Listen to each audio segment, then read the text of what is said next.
ये हमारे पास हैगा मेन फैब्रिक 4 मीटर और ये है उसका अस्तर। अस्तर हमने कम लिया है, समथिंग 3 मीटर कपड़ा है हमारे पास।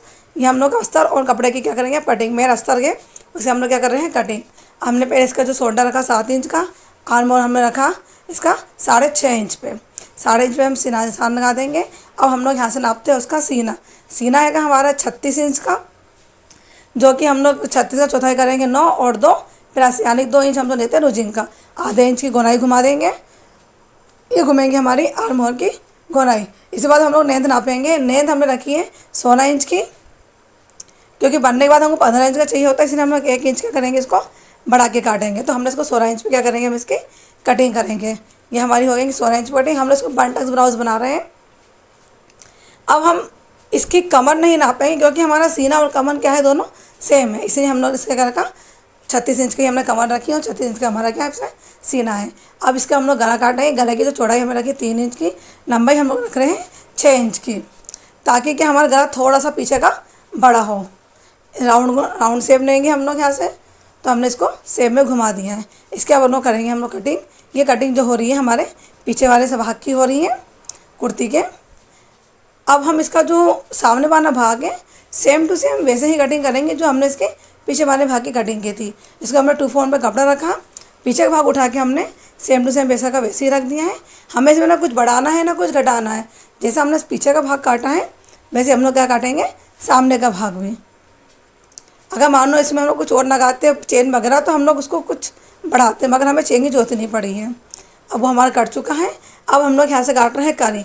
2/4 कपड़ा लिया है, लंबाई हमारे पास ज़्यादा हो रही है कपड़े की और कपड़े की चौड़ाई कम है, इसे हमने यहाँ से कटिंग करके साइड से क्या करेंगे, इसको जोड़ देंगे। अब हम लोग यहाँ पे काट रहे हैं करी।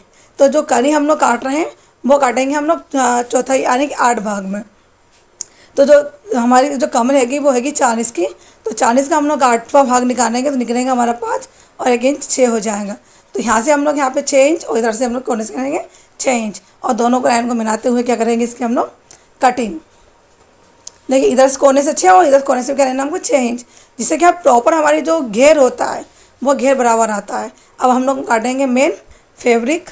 तो जो कि हमने मेन फैब्रिक रख लिया है हमारा, जो हमने अस्तर काटा था मेन फैब्रिक के ऊपर हमने अस्तर रखा है। अब इसके हम लोग क्या करेंगे, यहाँ से कटिंग। कटिंग थोड़ा सा मेन फैब्रिक जो होता है थोड़ा सा हमें एक्स्ट्रा काटना होता है, ताकि इसमें क्या हम सिलाई करते समय स्टिचिंग करते समय कोई प्रॉब्लम ना आए। तो ये हमारी क्या होगी, आगे की और पीछे की भाग की क्या हो रही है हमारी, है कटिंग। बिल्कुल सरल सी सिलाई बताऊंगी और कटिंग भी, जो आप आसानी से सीख लोगे। ये हमारी होगी ये कटिंग। अब हम लोग यहाँ पे काट रहे हैं अस्तर, मतलब अस्तीन। जो सिर्फ से हम लोग अस्तर नहीं लगा रहे हैं, सिर्फ हमें बनानी है पब्बानी, जो हल्का सा पप उठता है ऊपर की साइड। तो ये पब्बानी स्लिप्स के लिए हमारे लेंथ हमें रखी है 12 इंच की, प्लस 1 इंच बना के कितनी रखी हमने 13 इंच की। तो ये 13 इंच की हमारी लेंथ हो गई है। और उसके बाद हमने 7 इंच एक्स्ट्रा लिया है यहाँ से, क्योंकि हमें पफ उठाना है। तो पफ के हिसाब से हमने क्या किया कि तो हमने 3 इंच की गोलाई रखी है और 7 इंच हमने एक्स्ट्रा रखा है। और वहाँ से 3 इंच का निशान लगाते हुए इस निशान से हमने क्या कर दिया, टच कर दिया। अब इसके हम लोग क्या कर देंगे, कटिंग। और यहाँ से हम लोगों ने फिटिंग का जो निशान लगाया है वो भी हमने यहाँ पे 7 इंच का रखा है। इन निशान तीनों निशानों को मिलाने के बाद हमारी क्या होगी अब कटिंग। ये देखिए ये हमारी क्या होगी, ये स्लिप्स की कटिंग। ये हमारी स्लिप्स की कटिंग कट चुकी है। एंड इस हमारा आपसे हमें क्या काटना है, कनियाँ काटनी है मेन फैब्रिक की। तो मेन फैब्रिक की हमने फिर ये नापेंगे कि हमारा कितना आ रहा है। हमारी जो फुल लेंथ थी वो थी हमारी 53 लेंथ।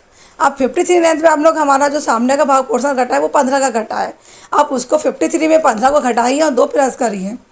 या फिर आप क्या कर सकते हैं कि हमने जो सामने का भाग जो काटा उसको रखिए और पूरा हम लोग लंबाई नाप लीजिए। तो हमारी इस तरह से 53 लंबाई हो जाएंगी। और जो 2 इंच हमने एक्स्ट्रा करते हुए क्या होंगे, इसकी कटिंग करेंगे। ये हमारे यहाँ पे निशान लगा दिए। अब हमारा निशान वही लगेगा जो हम लोग ने क्या अस्तर का लगाया था। 8 कनिए का बनाना है तो 8 कनिए के हिसाब से हमें क्या कहता, 40 का हम लोग 8 का भाग निकालेंगे तो क्या आएगा 5, 1 प्लस करके 6। इधर निशान लगाते क्या करेंगे हम लोग, कटिंग कर लेंगे। तो ये हो गई हमारी मेन फैब्रिक की कटिंग। चलिए अब हमारे पास क्या हो गई है, पूरे कपड़े की हमने कटिंग कर चुकी है। अब चलते हम लोग स्टिचिंग की ओर। तो ये देखिए जो हम लोग कनियाँ काटी है उस कनी को क्या करना है, हमें जोड़ना है। जो तिरछा भाग है सीधी ओर के हम क्या जोड़ेंगे, सीधा तिरछे भाग को सीधी ओर की ओर जोड़ते हुए हम इसी प्रकार से सारे अस्तर की और मेन फैब्रिक की क्या करेंगे, कनिया को जोड़ देंगे। ये हमारी सारी कलियाँ जुड़ चुकी हैं। इस तरह से हम कलियाँ जोड़ेंगे।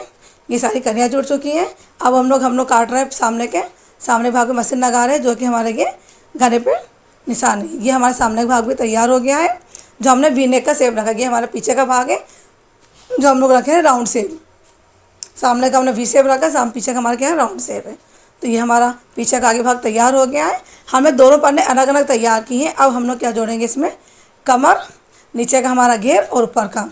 तो दोनों को इस तरह से रखिएगा और दोनों क्या करना, आपस में जोड़ दीजिए। हमने अलग अलग भाग में किया, अगर एक ही साथ अगर हम लोग सबको ज्वाइन कर लेते तो थोड़ी सी प्रॉब्लम, कहीं छोटा कहीं बड़ा होता है।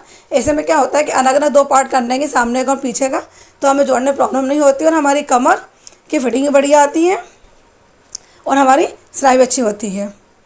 तो हमें इसे समझ में आ जाता है कि हमारी फ्रॉक बन के अब तैयार हो गई है।